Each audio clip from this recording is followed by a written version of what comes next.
Tom, I know you watch movies a lot. How has the role of the heroes shifted in kind of modern culture? That's a good question, and a question I think about quite a lot too. Heroes have changed themselves, but also what they save us from has changed. Heroes used to be a bit more alien, a bit further away from us, not as human as probably we view them as now. And what they save us from has also changed, maybe showing us how our fears have changed and what we feel we want to be saved from. So the original superheroes, Superman was an alien from another world. Doctor Who is an alien. Even our early heroes, James Bond and John Wayne, these sorts of characters were somehow stoical or distant, not human, woundable. They didn't bleed in the same sorts of ways that modern superheroes bleed. Jack Bauer, on the other hand, or Gregory House, these are flawed and very human characters. Batman now suffers the very real possibility of being beaten by Bane. Spider-Man loses his powers when he's not sure of his own identity. He slides down the wall and can't climb up. And so I think superheroes themselves have shifted and changed. They've become maybe a little bit more like us, a bit more human. They've got powers from somewhere else, some sort of physics experiment quite often. But then what they save us from has also changed. Superman emerged from the 1930s, New York, pre-war situation, and emerged in some ways to save the American dream. It was often an enemy out there that the superhero would save us from. General Zod, or a baddie who was sure to be using some sort of technique or technology to take over.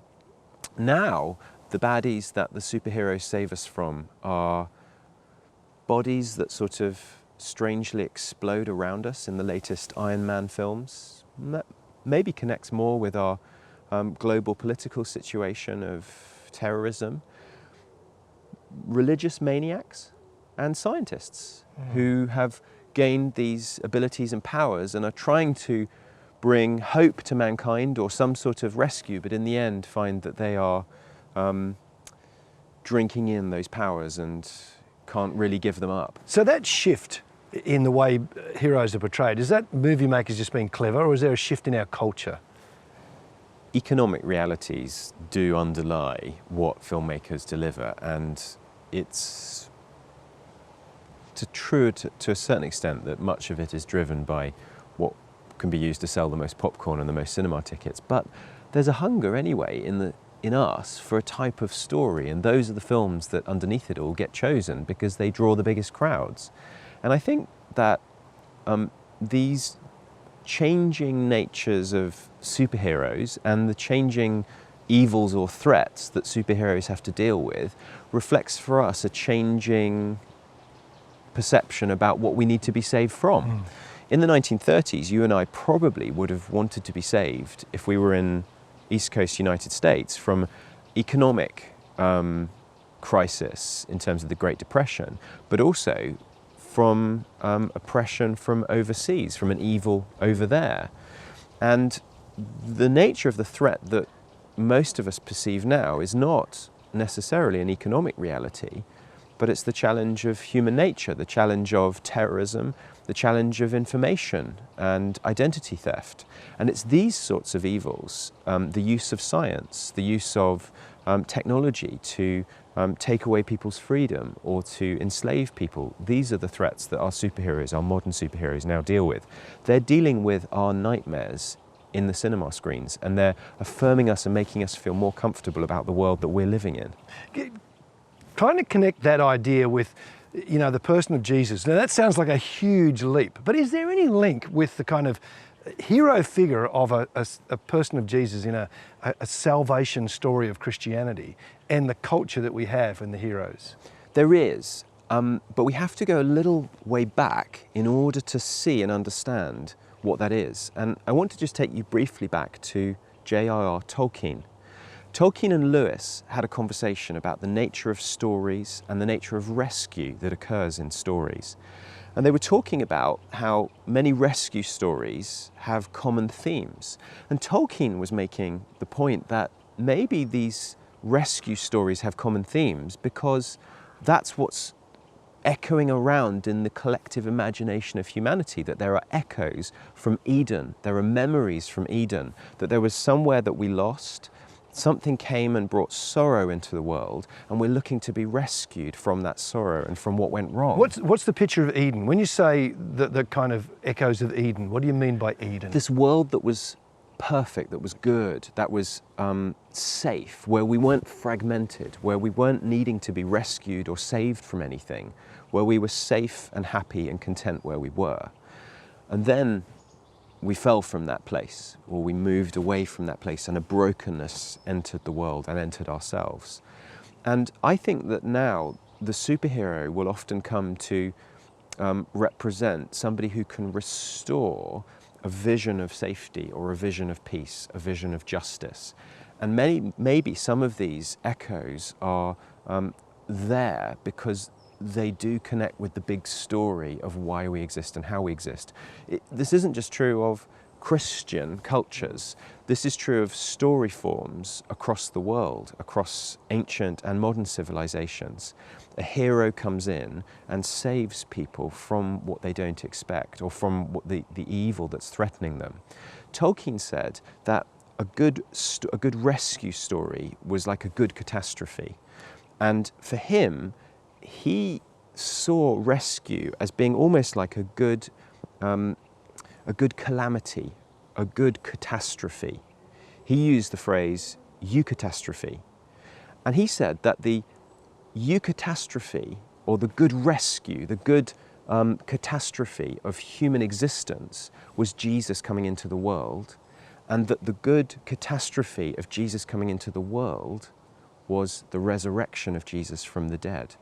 So for him, there's a connection between how we understand rescue, how we understand liberation, how we understand justice, how we understand freedom, and the story of Jesus, which underlies all stories. Not to mention the connections in the Christian worldview and in the Christian story with the battle against darkness, the battle between light and goodness and darkness and evil and destruction. The realistic picture of human nature that we get often in the battles within the superheroes themselves between the good and the evil that they find in their own heart. So it's a bit like we connect with those stories, not because Hollywood's just good at doing stories, but it taps into a longing that we have.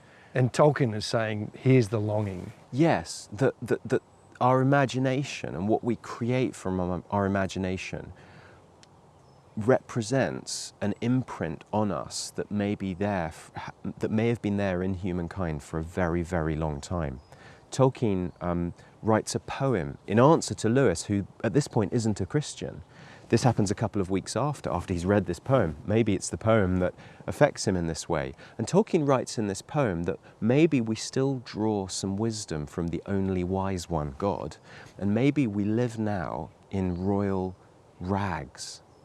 It's very similar to Calvin's idea of us being glorious ruins, that maybe there's something left in us, some echo, some sort of memory of what the big story really is, the big rescue story. And therefore, our responding to Jesus in history and Jesus in our lives is actually responding to our needs, our desires, the place that we're looking for. Yeah, it could be that. And sometimes we follow through and we say, I don't just need rescue in the cinema. I don't just need rescue when I'm tired and I want to watch something on TV. And it must also be admitted that much of movie watching is escapism. But there could also be a searching, a yearning. And maybe if we followed that yearning through all the way, we would find somebody who wouldn't just rescue us from boredom on a Saturday night, but from a lot more. Wow. So the person of Jesus in history, was he different from the culture that he emerged out of? He was hugely different, but not just in terms of his culture immediately around him, but also in terms of our modern understanding of what a hero should look like. He was different because a hero in his day was expected to have military might, was expected to be a warrior or was expected to have a certain religious authority and to release that authority or release that might in order to claim power. And instead, Jesus came in service, in weakness, in self-sacrifice. It wasn't the expected route of a hero. It wasn't the expected route that goodness would take to rescue mankind. And so I think that's why Sauron couldn't see Aragorn, couldn't see the hobbits sneaking the ring into Mount Doom.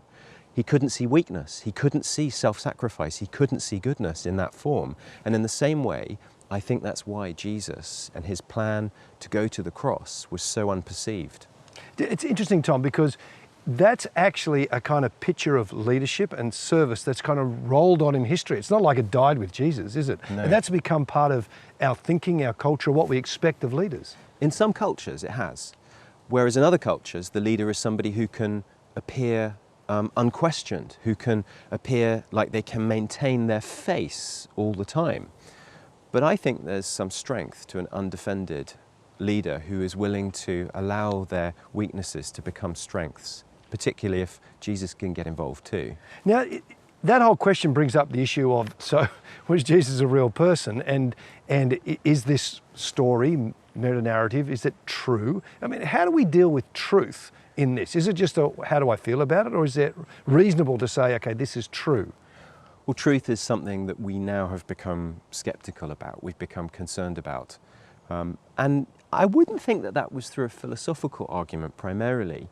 We now live in this information age where you can Google any piece of information you want within a few seconds. Most of us have access to all of that on smartphones in our pockets.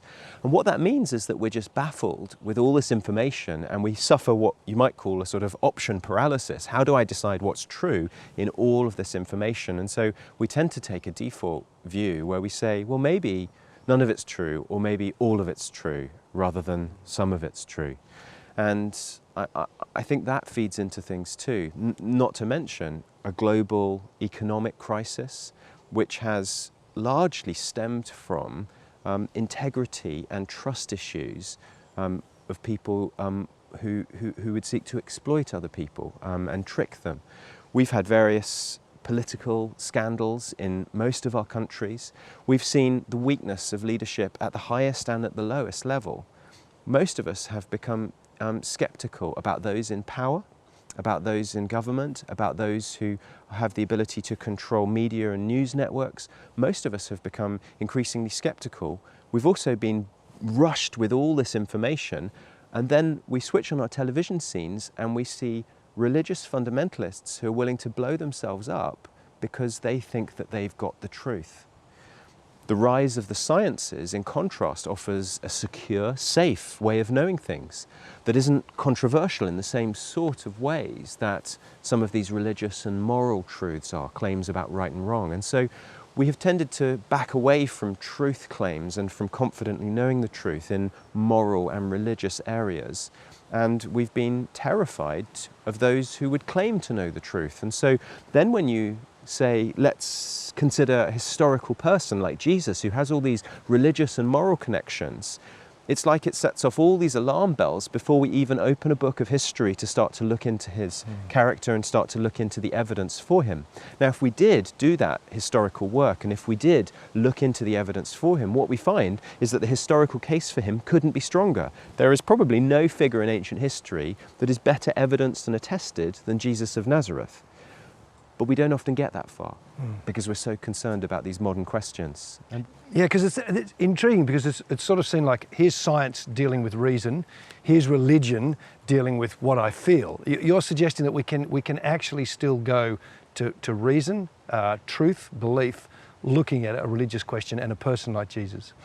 We need to see that science is only one way of looking at the world, and only certain types of subject matter are accessible by that scientific approach and method. It can't, for example, tell us that mathematical truths are real. It can't tell us about logical propositions. It can't tell us which body we're in at the moment is our body, even though we all know that we're in a body and that we are in a particular body. It can't tell us about our histories. You can't do a scientific test to show that the history that you know is yours is yours. And we have to recognise that the social sciences, English, literature, the arts, have all been considered for the longest period of history valid inquiries into reality, and that there are lots of different ways of looking into reality. And so I think that in just the same way as historical scholarship and English scholarship should be taken seriously, we should be careful and cautious and use the tools and principles appropriate to that way of looking at the world. Neither should we become highly, highly sceptical that we can't know anything apart from scientific things, nor should we just become overly committed to some things that we don't have good evidence for. But maybe there's a way somewhere in the middle that we can have an open mind, but equally look at facts and look at the information that we have, even if it's not right before us in a scientific experiment. So if we went back and met you as a young man, was belief and faith and recognising the person of Jesus as a 15-year-old reasonable in your life? No, I wouldn't say that recognising God's authority and interest in my life was something that was true of me when I was 15. So what were you like then? I was a bit of a handful, it's probably true to say. I was quite into drugs, I was quite into smoking marijuana, and I had alienated myself from my family and from education in quite a big way by the time I was 16, 17, and was really seeking my own escape and my own truths in my own way as best as I could. That led me to do lots of different jobs, some of them more responsible than others, and then finally to decide to go to university and to try to look at questions that I thought were interesting through studying philosophy at university. So how did studying philosophy influence your life?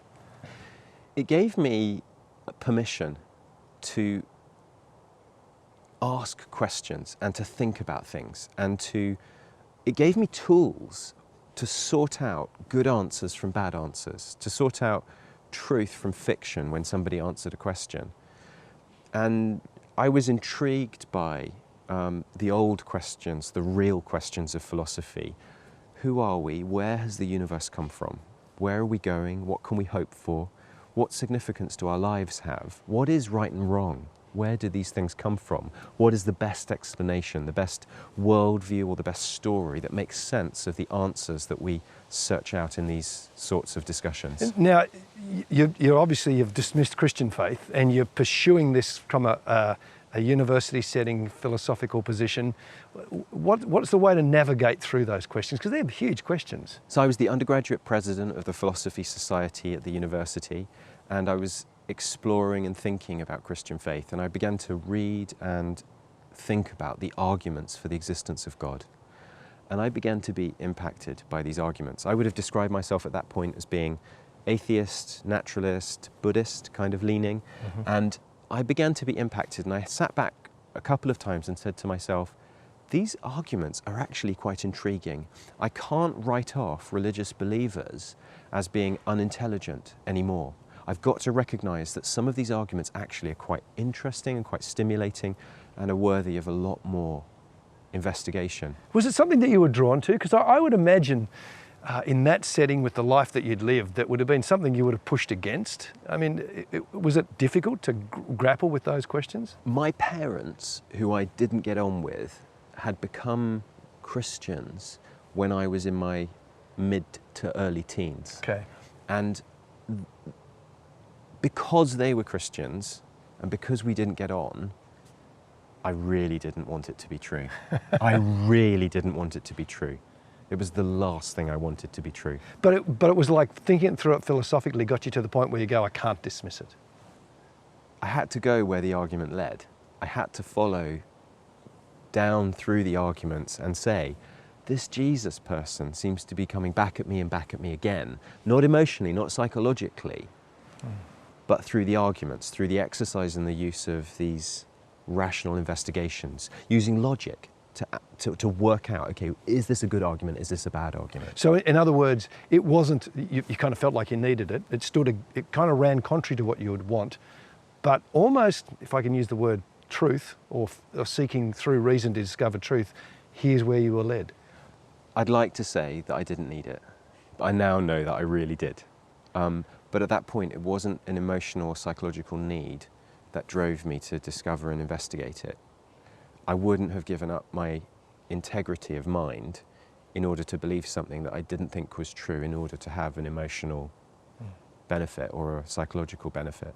So the thing that got you, if I can use the term, over the line, Yeah. what was the place of going, yeah, this is how where I'm going to commit myself? Well, so I'd come to believe that it was true, and I'd been watching movies by Paul Thomas Anderson, Terrence Malick, Christopher Nolan, and I'd been thinking about the questions that these movies were validating and asking. Is there truth? Are right and wrong the features of the same face? What is the answer to why human beings exist? What can we forgive? What is right and wrong? And I'd been quite struck by these questions being my questions too, and I felt like I was a bit less crazy for having watched these movies.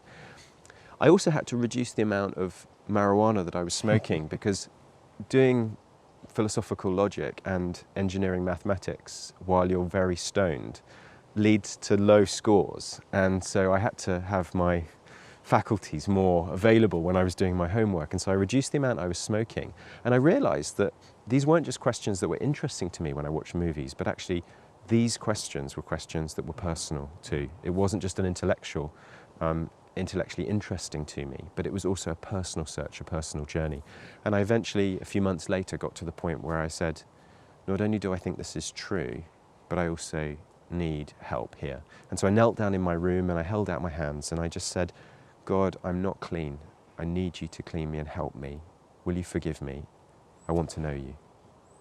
And that was the last night that I smoked drugs. That was the last night that I smoked a cigarette. That was the last night that I got drunk. Wow. So in other words, that simple prayer actually had a profound emotional healing effect in your life. Francis Schaeffer said that sometimes when somebody comes to faith, there can be a deep and profound emotional, psychological healing that God does in them. I think I opened the door, reluctantly perhaps, and then I think God did the healing and God did the restoring. And my wife would say there's a lot of healing and restoring still to do, and I think she's probably right. Tom, this series is about Jesus the game changer. If we said to you, so how do you think Jesus is the game changer? What would you say? I thought that when I first approached Christianity and Jesus, that I was dealing with dry, traditional, arid monotheism. Belief that God is there and he's quite distant and he sort of looks like an old man with a beard. But Jesus was the game changer for me because he opened a window for me. Seeing him and seeing him describe, reveal and show me what God was like, he showed me that there was a different kind of God who could be there, who could be real, who could be interested in me. He broke open that hard, dry monotheism and showed me this loving family who created the world. He showed me that there could be a relationship, that there could be a friendship. And he showed me that he didn't just want to rescue me and then leave me back there, but he also wanted to have a friendship with me, and he had plans for my life, and that he had a way of restoring me that left me, but also grew me.